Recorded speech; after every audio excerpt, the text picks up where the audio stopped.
Hi, this is Shadowbear from Shadowbear and Arrow. We're doing a couple of videos on altars.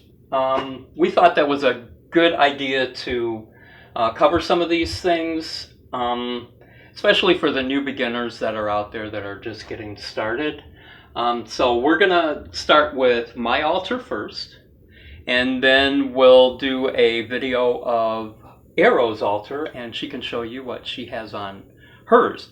Now, the first thing that I want to say about this altar is that this altar is not something you put together in a couple of days. This is actually many years and many versions later of an altar, and it builds over time. And I want to point out a few different things of the way that I set up my altar, that it might be some ideas for you to use for your altar as well. So first thing I want to point out is that this is the upper portion right here. This is all very symbolic, and everything right here has specific meanings. Everything on this top layer, and as you can see, it goes in 3 different layers. There's the top, the middle, and then there's the lower layer that is right here. Underneath all of this is like storage for different herbs and tools and things like that that I might use in making magic. So back up here to the top portion, I'm going to show you that this is actually set in 3 different areas. So this side right here would be the feminine or mother side of the altar. This over here would be the masculine or father side. And then this over here would be the middle portion and would be the child of light, which would be the offspring of the mother and the father, which would be us. So we are the offspring of the goddess and the god, and we are mediators between the two. So this would be actually, shamanically speaking, would be the lower world, the middle world, and then the upper world. So that's just some of the things that I have on here. Just to point out a few things, some of these represent allies. You're not going to really see any specific gods or goddesses on this altar because I work mainly with my allies and my ancestors. There are some divines that I do work with, but that's a little complicated. Maybe we'll get into that in another video later on down the line. But as you can see, there are different open bottles all over this altar, and those act as a spirit house of sorts, and that's for when spirits come to visit. They can actually make their dwelling in some of these little bottles while they're hanging out here, and then later on they can go. So that's why they're not really plugged, as you can see. They're open so that the spirits can indwell those. Now if you look over here, this is more of an ancestral altar on the north wall, and you see that I do have open bottles over here as well, but these are pictures of my ancestors. This is also where I do a lot of my artwork. A lot of stuff will be going out to the little shop later on. A lot of the leather work and things like that will be going out to the little shop. So this will basically be just for drawing and things like that. But back over to the altar, I have the bear here. We also have different feathers and wings. This is for the ancestors right here. The Buddha I have in all 3 spots. As you can see, the Buddha for me is androgynous. The spirit of the Buddha is. Also, back behind this, you can see is my mortar and pestle. It is right in there, and the skulls, of course, represent my ancestors. This is how I charge The triangle and the parchment right there are how I charge a lot of my magical objects, the smaller pieces.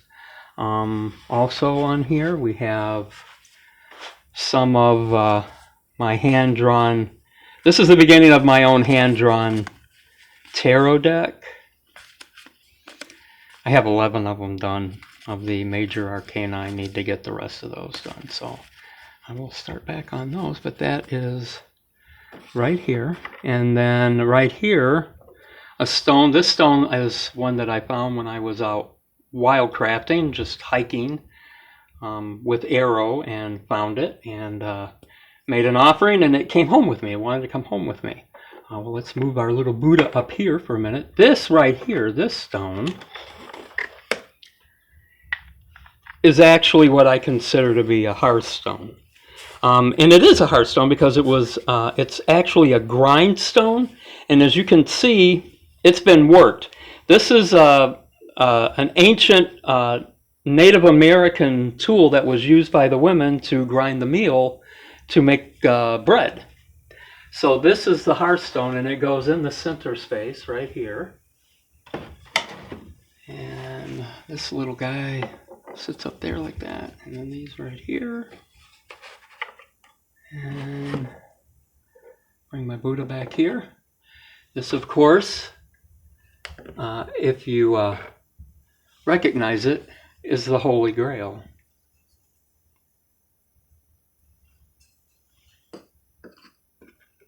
Now, over here on this side, we have different things that relate to the masculine mysteries, pyramid. As you can see over here, we have a crystal ball, and over here we have a what do they call those? A monolith over here. This is the masculine side, and this bottle right here, it has sort of like the Janus two-sided, and then this bottle also has that on there. So down here I have a medicine bundle. So my primary medicine bundle. I have 2 pipes that I do use in ceremony. This is a bag of soil from one of my ancestral lands. This right here is a spirit knife that I use in my shamanic practice. And then just different stones, as you can see, all the way around. And then once more coming back down here, like I said, this is just different tools, different fans and feathers, different oils and sacred waters that I use. These have different supplies, like this one has stones, stuff like that in it. Then the different herbs on this side. Then down here we have powders that I have mixed, and more herbs and things like that. We have holy water right here. And then this is my tarot deck that I use in readings. It's the Wildwood Tarot. It's a great deck. I love it. The first deck I've really connected with very, very quickly. So, up here in these drawers, there are more herbs. In these drawers right here. Herbs, and then over here as well, there's incenses in here. And then herbs or osha root in this one. So, thank you for coming along on this little tour of my altar. If you have any questions, you can go ahead and put those questions in the comments underneath the video. Thank you for watching. If you really like our channel, go ahead and like and subscribe this video and share it if you feel so moved. And thank you very much for being here with us today, and we'll talk to you guys soon. Have a wonderful day.